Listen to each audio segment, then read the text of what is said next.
I know all the folks round these arts and parts. Can't say I know you. Leastways, not yet. But I dare say I know what you'll be wanting. Some of the crack, maybe.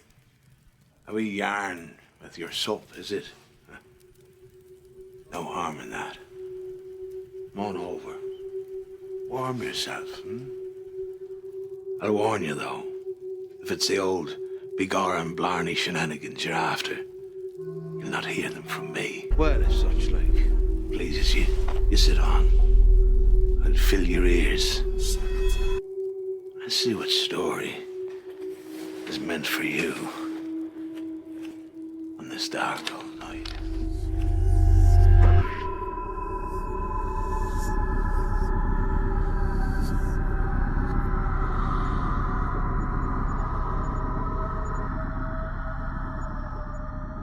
I'm Chris. I'm Spence. And this is the Irish Gothic Podcast.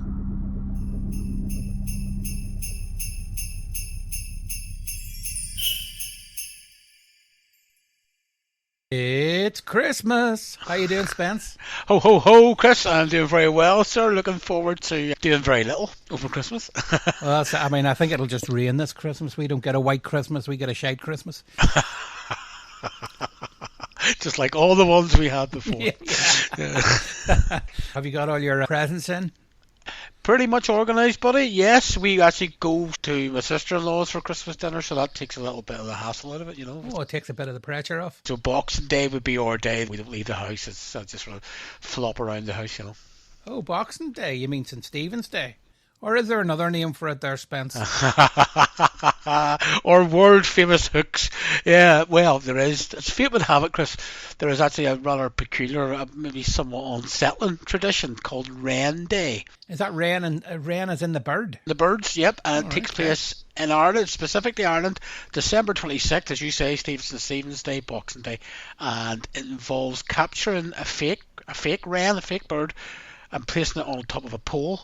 Now, in days gone by, this would have actually been a real wren's corpse stuck on a pole and paraded through the town. But PETA stepped in and said, you're not doing the real animals anymore. Very true. You know, so I mean, the origins of this, because where do we start? You know, because it sounds so bizarre, like, you know, Boxing Day when we're all looking at what chocolate we're going to eat next. Why wrens? I mean, why not a pigeon? Aye, well, no, good question. Well, there is a special significance in Irish mythology for the wren. The ancient Druids would have believed that they were like intermediaries between our world and, you know, the world of the dead. Druids would watch how wrens flew. By that way, they would then try to predict the future. So they've had a kind of a special place, and there's lots of like specific stories around them, which might be why people stick them on a pole on Boxing Day.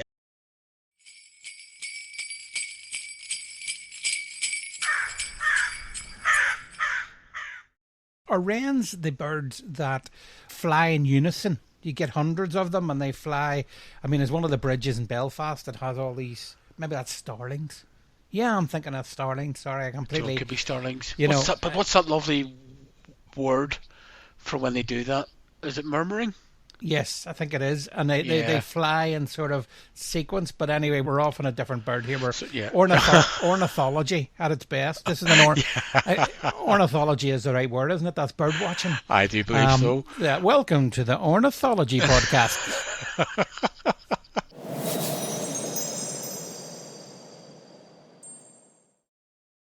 As I say, there's different theories, man. So we know the wren's special for mythological reasons, but there's some specific stories, and not just Irish stories, but certainly one Irish story is that the Irish locals back in penal times were planning to ambush some sleeping British soldiers, and just as they were about to attack, the wrens started to peck the soldiers' drums.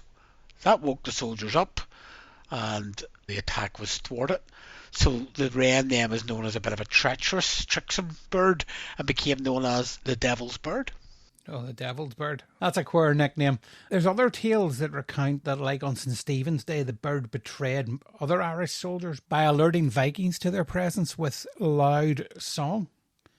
And then another, because these wrens can't seem to shut up, that wren songs reveal St. Stephen's hiding place, leading for leading to his being stoned to death. Good. Yeah, so actually responsible for the death of a saint. Yeah, well, I mean, here we go, the devil's bird. Right out The there. devil's bird.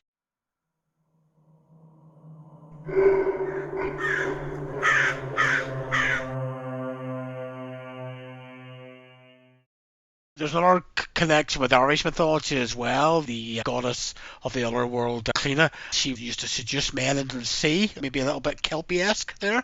The men would then drown. A protective charm could destroy her. It forced her to turn into a wren. And as punishment for her misdeeds, she was doomed to become a wren every Christmas and die by human hand on Wren Day. So look, somewhere in the midst of all that, this ceremony, this pastime, this tradition was born of sticking a wren on a pole and parading it through and to houses on Boxing Day. Well, I guess it's from all that sort of rich tapestry of myth and legend that Wren Days, and indeed the Wren Boys, grew. I mean, this unruly group of male children would be sent down to hunt for a wren, disguising themselves, blacking their faces, and then tying the dead bird to a holly bush before parading to various households in their village. I mean, that all sounds very, most definitely Celtic, but it's sort of Wicker Man, sort of scenario there. I've seen some footage recently, which I'd never seen before, is the Krampus ceremonies. Oh, they're fantastic looking if you see them online. They are unbelievable, folks. If you get a chance, not for the faint of heart, but it's incredible, the detail, and it's like something out of a movie. And this is up there, Chris, isn't it? It's got that kind of Wicker Man macabre feel. I mean, the Krampus stuff that you're talking about, I think it's sort of Eastern Europe and places. They prayed, and this is not dissimilar to what these boys did. I mean, they would sing and play music at the doors and beg for money, often being invited in like for a few bevies. Eventually, they'd bury the bird with the coins to ward off the bad luck. However, those who weren't generous risked having the bird buried at their property, bringing a full year of misfortune. Doesn't that kind of Halloween knocking on the doors? It does. You penny for the guy, and any way to sort of beg money out of people, because I mean, they're going to knock on your door and they have a dead bird tied to a holly bush. I mean, these days, if you looked down your Ring camera and saw that, you'd be phoning the police. Well, the tradition, as strong as it was, it's maybe not as strong now, but there are some folks who have documented what it was like. There's a lady from Limerick who recalled her childhood in the 50s and the 60s, and I'm quoting this lady now. When she talked about the Wren Boys coming to their houses, she said, we were never ready for them. They always arrived like an invasion from an outside world. After all the excitement and hustle and bustle of Christmas, these young gangs of boys, young men, it was never girls, always young boys and men, Chris, and they would clatter up the yard on St. Stephen's Day, and the whole house would be caught off guard. And the parents would adjust and fitter and fluster about, and they would be delighted at the spectacle. But this lady says, as children, we were overawed, we were shy, but we were mostly afraid.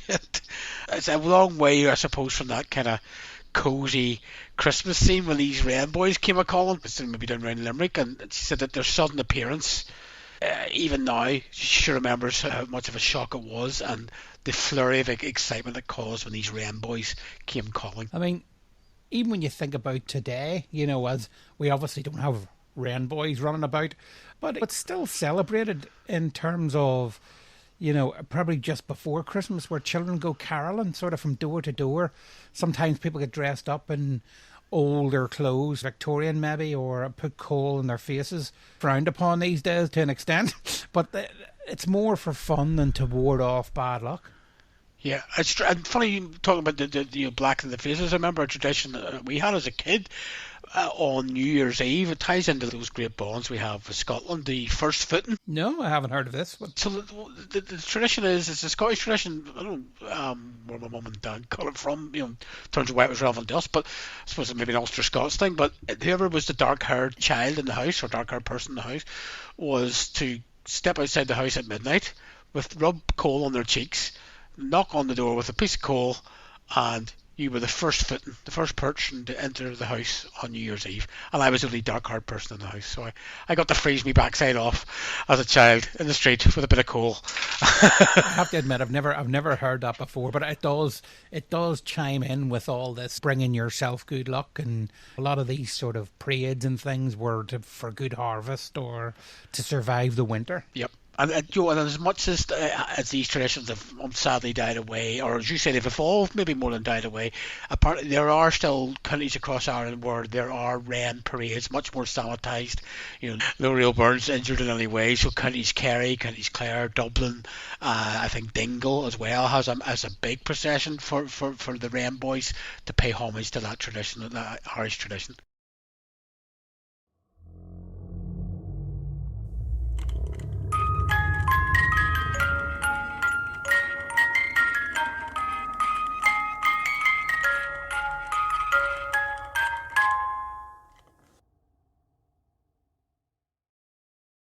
Let me take you back maybe 2 days before that to Christmas Eve, and we all know what happens on Christmas Eve.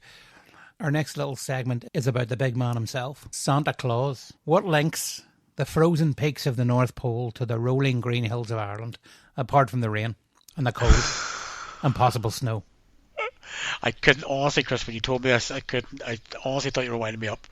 A story so perfect. Magic, history, myth, and a wee bit of Christmas magic. Do you know what? I'm going to have to let you say it. You can take this to the bank. Santa Claus is buried in Ireland. I think that's worth saying again, Chris, because I'm sure people are going, I didn't hear him correctly there. I'm sure he just says Santa Claus is buried in Ireland. Santa Claus, Saint Nick, whatever you want to call him. He's buried in Ireland. And I know there's probably a question mark going through your head right now, but, let us explain.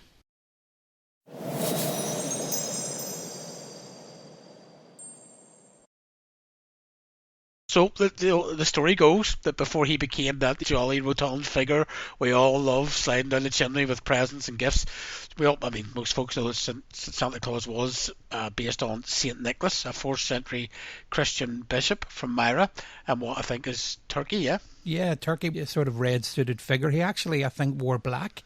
I think the red suit came from Coca-Cola in the 1920s. You're joking. No, the real guy, he wore black. Like Johnny Cash. Like Johnny Cash, the man in black, as he strolled around Turkey. I mean, one of the reasons that Santa has that red and white suit is because Coke found it difficult selling its product during the winter. Because, of course, in the summer, you're thirsty and all that. In the winter, of course, people want hot drinks. They don't want tins of Coke or bottles of Coke. So they had to come up with an idea, and the idea they came up with was Santa Claus, but in a red and white suit, which obviously was the Coke colours. And at Christmas, holidays are coming, Santa's coming, and you still see it today with the Coke lorry that travels around the country. I did not know that about the Coke. I didn't know he was buried in Ireland either, to be fair. Saint Nicholas, as in the saint, his kindness, his generosity, as you say, Chris, it was the stuff of legend. It inspired Sinterklaas, which is a Dutch tradition, and you can see how that morphed and became Santa Claus.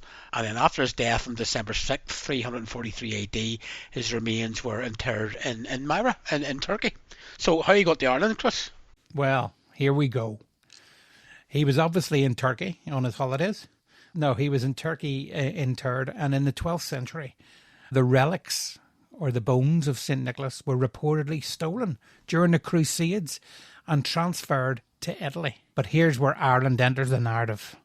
According to one of the lesser known but fiercely debated tales, some of his remains were spirited away by French knights and brought to Ireland. Their destination, the medieval village of Newton-Jerpoint in County Kilkenny. Wow. Well, look, there's definitely a basis for Crusaders and French knights. They loved a bit of bone plundering and a bit of rampaging. I think they took about everything that wasn't tied down. Why not? Those would have been sought after relics, remains of great significance, and there's precedent for things get scattered all around the world. We know about the debate about the Greek marbles in the London Museum. These things happen much later in history. But also the Cup of Christ, what is it, the Holy Grail? That was supposedly taken around the world by knights who had come across it during the Crusades, the Templars, and bought it back and decided to hide it. And is it in Ireland? Is it in England? Is it in Scotland? Well, I guess we might find out further down the line in another episode. But back to the big man. Yeah, well, they say that those knights then they erected a very modest tomb for St Nicholas on the grounds of what is now a ruined church in Kilkenny, and the local lore there insists that this grave is marked with its slab, and on that slab there's a cleric and 2 crusaders and none other than that of St Nicholas. So they believe it's there, it's marked in Kilkenny. Well, it said that the knights that bought the relics to Ireland bought them because they wanted to protect them from the chaos of the war in Europe. So they chose Ireland, not only for its remoteness, but also for its reputation of the land of saints and scholars. A heaven for sacred treasures, just like we were saying there about the Holy Grail and things like that. It was definitely a place that attracted the spiritual. Yep, and I suppose with all these stories, Chris, you just want them to be true. You know, certainly scholars and historians have certainly debated this, and they've said skeptics who want to steal Santa from the Irish have argued that his remains are all accounted for in Italy and where they are venerated to this day. Others say no, there's some in Venice, which claims to house some of his relics. But, you know, we do know that the Crusades were chaotic times. Relics were divided, they were traded, they were stolen. It's not implausible. Especially in Ireland, you know, this is a land where myth and history does fuse together. And if there's no proof to say otherwise, I'm happy to take it.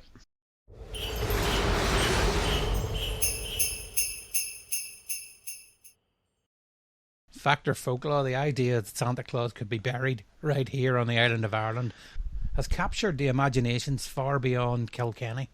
For Ireland, it's just another chapter in its rich myths and legends. This is, after all, the land of leprechauns, banshees and tales of Tir na Og. More importantly, it highlights Ireland's role as keeper of ancient stories, a sanctuary for the sacred relics, and a place where the impossible feels tantalisingly within reach. So I could believe it. You're on the nice list. I would hope so. If you don't believe, you're not on the nice list. So, I mean, you know, it comes down to the spirit of St Nicholas, you know. Whether St Nicholas lies in the rolling hills of Kilkenny, the crypts of Barry in Italy, or somewhere entirely different, his legacy transcends geography. He's an embodiment of generosity, kindness, and simple yet profound joy of giving. I mean, that's what we do at Christmas. We give people that we love and people that we don't love, you know, gifts and love. And it all comes back to this legend, I suppose, of this one man. Yeah, beautifully put, Chris. I didn't realise you were such a little Christmas elf at heart behind that cool, tough Belfast exterior. Well, here, have you ever been to Newton Jar Point? No, but I tell you what, I'd love to go. I mean, it just sounds magical. I mean, I have done a wee bit of reading up on it since we talked about doing this story, you know, so I think anyone who does go, and we should put on our list, Chris, once I get back from Slemish Mountain, it sounds like a chance to step back in time. You know, the village itself sounds like it's sort of this is when we take the podcast on the road. I think it's going to have a bit of a quiet beauty. They'll have all that historical intrigue. Yeah, I'll feel like a little Irish Gothic pilgrimage, and if we do, we'll definitely record there for folks to soak up some of the atmosphere and take some photos. Well, one day we might take a pilgrimage, but of course, after your St. Patrick's pilgrimage, I wouldn't like to interrupt that. Well, I guess that's Christmas, Spence, so let's hope that our listeners out there enjoy their Christmas, and we're going to take some time off over these couple of weeks. There will be some new stuff coming, which is the Irish Gothic Bites, little 2 to 5 minute stories that Spence and I have put together just to take you through, but we'll be back with the full podcast probably the beginning of February. The bites should hold you over, but we're really looking forward to the next batch of big podcasts, aren't we? Oh, absolutely, yes. And thanks for joining us, folks, this year, and just a very happy, healthy, Merry Christmas to you and all of yours from all of us here on the Irish Gothic team, Rebecca, Chris and myself. And if you want to help us, you can give us 5 stars wherever you listen to your podcasts, and you can also listen to the podcasts over on YouTube. Happy Christmas, and we'll see you in the new year.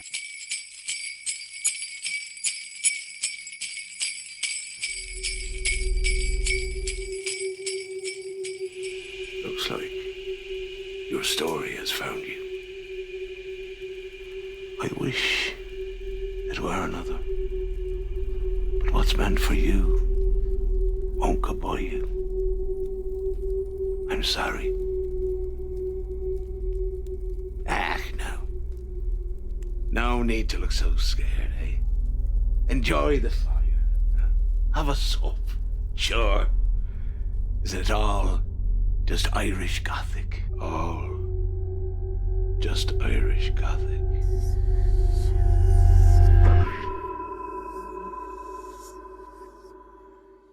You can find us at Irish Gothic Pod on Instagram or X. Or if you want to support us, please buy us a coffee. And look, while you're there, give us a follow to keep up with all things in the Irish Gothic podcast. Send us any Irish myths, legends, stories that you'd like us to delve into next. The Irish Gothic Podcast was brought to you by Causeway Pictures. It's hosted by Chris Patterson and Spence Wright and was produced by Rebecca Alcorn. All rights reserved. Check out our other podcast, Hostage to the Devil, which delves into the dark world of possession and exorcism. You can get it wherever you get your podcasts.